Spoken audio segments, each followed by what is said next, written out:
everybody. I'm Elena with Black Sheep 303 Creative. It's probably backwards there. Sorry, I've got an alarm going off. Turn my watch off. I made the penguin sledding slider card with your Cricut. It's a little bit. It's been sitting out, so it's gotten a little bit stiff over time since I made it like 6 months ago. But this was my card. So hopefully, with your Cricut, I'm a Cricut person. I'm an SVG designer. I design specifically cards for cutting machines.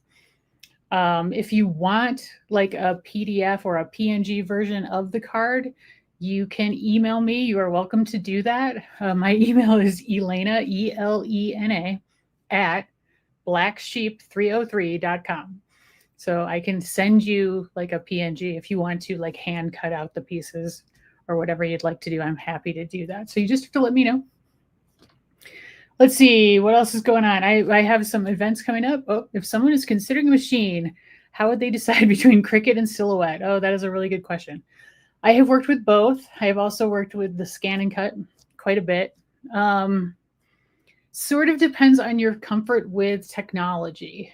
I would say Silhouette is like the software for Silhouette is amazing. Like you could actually design SVGs in that program if you want to. But it can be quite overwhelming. Like when you first open it and you see all the tools in there and it's not overly intuitive, I would say. Although I would also say that Cricut Design Space isn't super intuitive either.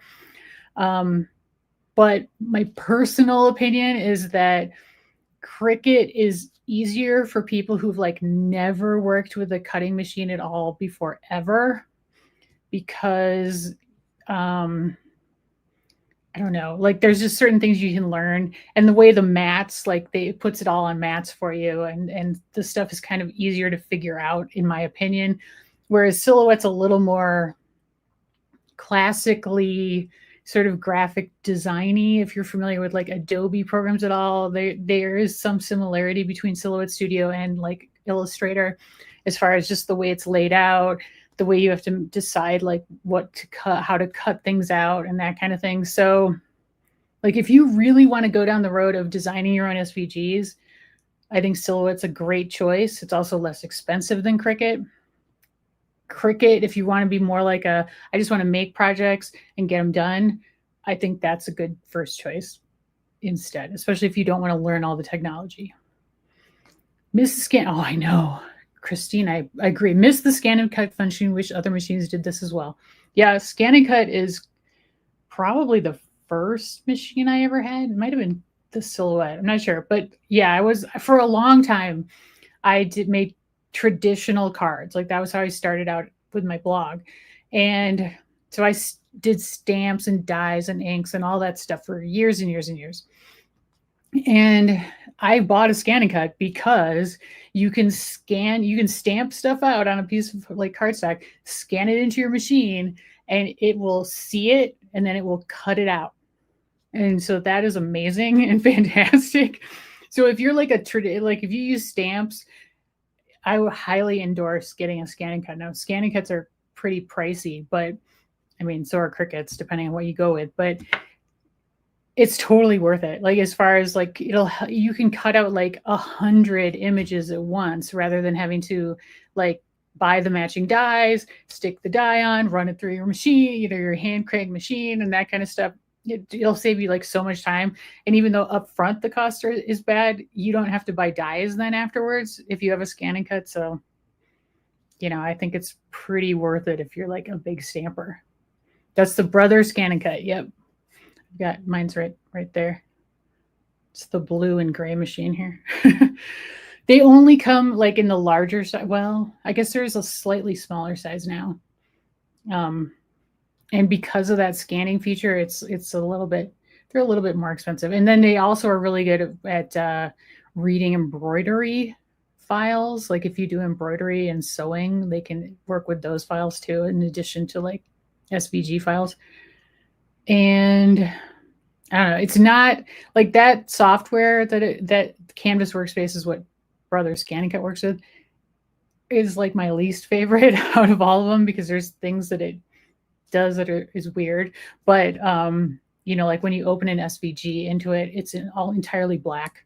Like it doesn't save the groups or the colors or anything from however the designer saves it. So that's a little bit weird. And yeah, Loretta, the screen is really little.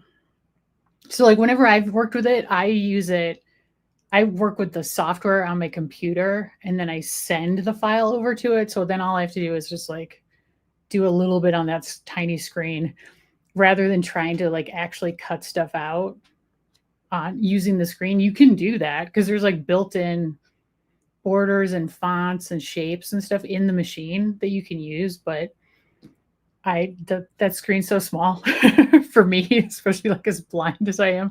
I don't really use the little screen. What is my favorite tool in my craft room? Oh boy, that is tough. And I assume you're not talking about electronic tools. I think my paper trimmer. That's so boring, I know, but like I think having a paper trimmer it's so awesome. And I'm kind of surprised at how many Cricut and like electronic cutting machine users don't have a paper trimmer. I get why you don't think you need it, but at the same time, like it's so great to just be able to cut cardstock to the size you need, and you can save time so you don't have to cut out like rectangles or card bases or whatever with your machine. You can just do it with your paper trimmer. And in conjunction with that, I would say a scoreboard. Like I'm a big fan of the scoreboard. So Angie asks, what paper trimmer do I use? The main one I use is the Tim Holtz. Oh, it's back here. 12 by 12 guillotine trimmer. That is my favorite trimmer. The only thing that doesn't do well is cut like tiny shapes, in which case then I have, oh no, I'm dropping stuff. I have one of these, like a Fiskars with the string up the middle that I use for like tiny little bits of cutting. Sorry guys, I'm making a mess and I'm making a big noise. Noises everywhere. Where do you get the Brother software from? It's online. It's a free download. So depending on where you are in the world, I think it's like brotherusa.com, I think is the one for the United States. And then I'm sure I would just do a search for Brother Canvas Workspace, and then you can find it. Loretta asks, do I use any embossing techniques in your cards? I do, actually. I mean, I haven't done a lot lately, but let's see. I don't know if you can see this one. I used an embossing folder on the green sheet back here. This project is coming up in Brandy's next summit, which is in November, I believe, which is the SVG Cards Summit. So on that topic, I have a summit that I put together, that I organize, and it's a brand new one this year. It's called Card Making with SVGs Plus. And so because, as I was saying before, I started out as a traditional card maker, I really want to help people who make cards with like SVG cards incorporate other techniques in with their cards to kind of step them up a little bit. Because sometimes I find if you're just cutting out the pieces and gluing them together, the card can be a little flat compared to like more traditional cards, as you guys may be seeing during this summit. And so I asked a bunch of people to use additional techniques, or it's either like extra products with their cards or do more interactive, like pop-up cards, that kind of stuff for my summit, so that I can kind of introduce you guys who are maybe Cricut users or other electronic cutting machine users to the wide array of products that are out there that you can use in addition to just your cutting machine. Because there's so much you can do, and it's so fun to just combine them all together. Not that I don't like just doing, gluing paper together. What technique do I want to try next? I am trying to figure out like I'm trying to get it more into pop-up cards and like interactive cards, and I want to make a wreath card where it's like circular and then you open it and it's like a pop-up wreath. So that is what I'm trying to do next. And that will be in one of the summits this fall that I will be in. So that's my next technique. I also have tried, oh, this is a sneak peek. So you guys are, so, okay, this is sewing.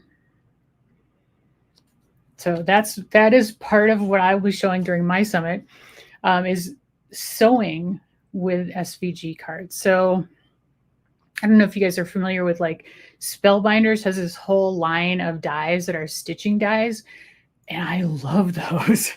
And you know, they're not like super quick and easy cards to make, but I was like, there has to be a way to make cards like that as SVGs. And the concern with that I always had was like, you have to make the holes pretty small. So can you get the machine to cut them? And then how close do you put them together so that you don't tear the cardstock like when you're sewing? So I think I've kind of figured it out. So I have my ugly Christmas sweater there which is like a design for sewing on your cards. So that is one thing I really wanted to try. Is there a technique I'm afraid to try? I don't think so. I pretty much am like, well, sorry, and if you follow me at all, you know I have like chronic allergies, so my nose runs all the time. So sorry, I have to wipe my nose, and I sniff a lot. So pardon me for that. My attitude is over time has become less perfectionistic and more like I'm just gonna try it. What the hell? Like, you know, it's like I'm gonna just play around and see what I can do with this technique. I don't have a whole lot of time to play around. So I kind of miss the world of traditional card making. I don't really do that so much anymore. So there might be techniques out there that I don't even know that I might be afraid to try, but for the most part, I'm just like, I'll try it. What the heck? Like, you know, it might be a total disaster, but I'll have fun doing it and I'll probably learn something in the meantime. So why not give it a shot? Have I tried embroidery on cards? Well, that's kind of what the sewing is similar to. I'm not really into like the whole, you know, making like knots and stuff because that's just like more effort than I'm willing to put into it. But I think it's really cool. I mean, I love that. I think it's absolutely beautiful. And so, oh, I don't know. I guess I don't have a card, but do I have an SVG? Yes, I do. It will be available at the summit that I'm putting on. You know, so it's October 1 through 4. It's called Card Making with SVGs Plus. If you want to sign up for the wait list, it is cardmakingwithsvgs.com is where you can go. And so, yeah, I will have an SVG for the sweater at that event. Do I ever make a card and dislike it enough that you will? Oh, heck yes. And dislike it enough that I will not give it away? Oh, yeah. I have significant disasters on a regular basis. And that can be frustrating for me because, like, especially like when I design cards, I'll design them and then I cut them out to make sure they work. And a lot of times they don't. Like there's stuff that I have to change, I have to modify, you know. And so the number of things that I've thrown away is kind of sad. Or I'll save them. Like I have a pile of like envelopes that I've designed that don't work that I'm like, oh, surely eventually I'm going to have a card that's going to fit in that envelope, you know, or I'll figure out a way to like glue stuff on to like make it look better. But yeah, I mean, it happens to me all the time. Like, I don't think that ever goes away, no matter how long you've been making cards. Did I teach myself to design SVGs? No. And I would not recommend that because you will waste a lot of time trying to do that. I mean, if you have a lot of time, then go ahead. It's a lot cheaper to try to teach yourself. But I took a course initially on learning Inkscape. And so I messed around with Inkscape for a while. And that's a great program to learn in. It's free, does all amazing stuff, but it's a little bit glitchy. It's got some like bugs in it because it's free, I guess. So then I decided I was going to move over to Illustrator. So then I paid for a course to learn Illustrator, and I am very happy I did. I think I love Illustrator. Illustrator is, for me, way easier to work with than Inkscape. Although I think Inkscape was a great way to start because it was less expensive to learn that initially.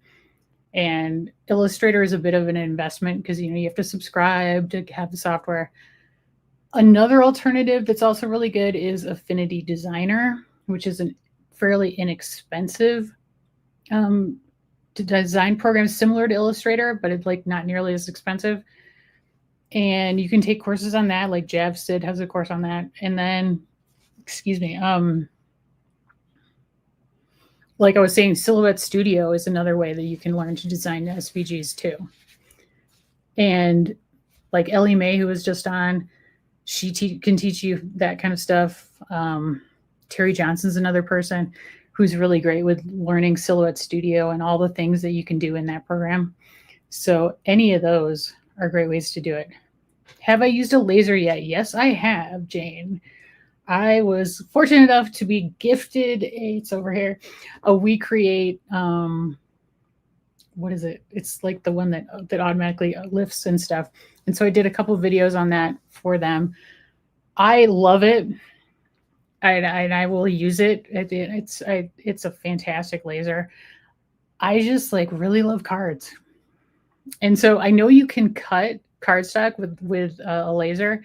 I have not tried it yet because honestly, I'm a little afraid. Like I live in a condo and I don't want to start a fire. So, because I can just see, like I put paper in there and I put it on the wrong setting and I light it all on fire. Hopefully not. I will try it. I know there are people who have in the past, like I know Gina Torres, I think, has made a card with her laser in the past, and I would love to do it. So eventually I will try that. But yeah, I mean, lasers are really cool. They're just kind of pricey. And so you have to be pretty committed, in my opinion, to go down that road. Like it's like you have to be really committed to like crafts. like I really want to make some crafts. I really want to like make lots of gifts for people or start a business or, that kind of thing. Or be independently wealthy in order to, invest in that kind of thing. Sort of my opinion. But it's great for things like engraving jewelry and that kind of stuff. Do I do any other type of crafts? I do some like cross stitch, but since it's my job to craft, I kind of don't so much anymore. But one thing I do love doing, and I'll show you here, is needle felting.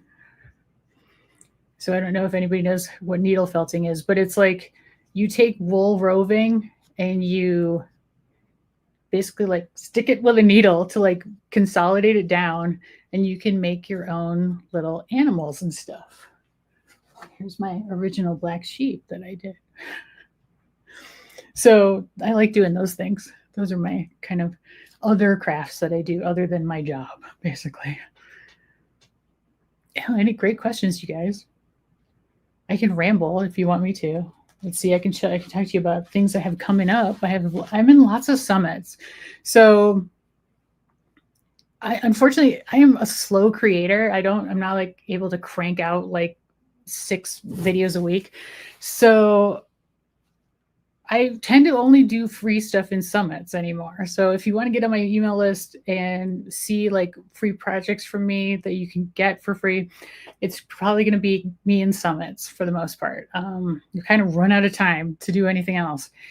And I love it though. I mean, I think it's really, really fantastic. I hope you guys are enjoying the summit. I think you can learn so much cool stuff and see how creative everybody is, and just the amount of time involved for the people who organize it is pretty intense. So I hope everybody like appreciates that and, realize that there's, work that goes in from the speaker standpoint, as well as the people who organize it. It doesn't come together like with elves or for free. So, that's my little shout out to the people who put these things together, and including myself this year.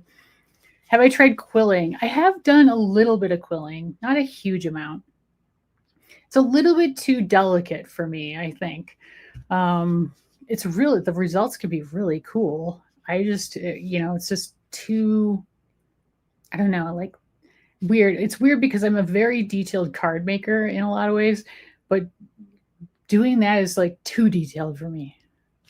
And although I love the results, like I'm always like, I don't know what to do with this, like I'm not sure how to put this on. I guess I could glue it to a card, but I haven't really done a whole lot of quilling. I did try it. I did think it was really cool. It's time to wrap up. Wow. That was fast. Like time just went like super fast. Well, thanks for coming, you guys. I really appreciate it. Good to see y'all. I don't know if I missed any. If I missed any questions, feel free to post them in Facebook or email me, whatever you like. Love talking to you.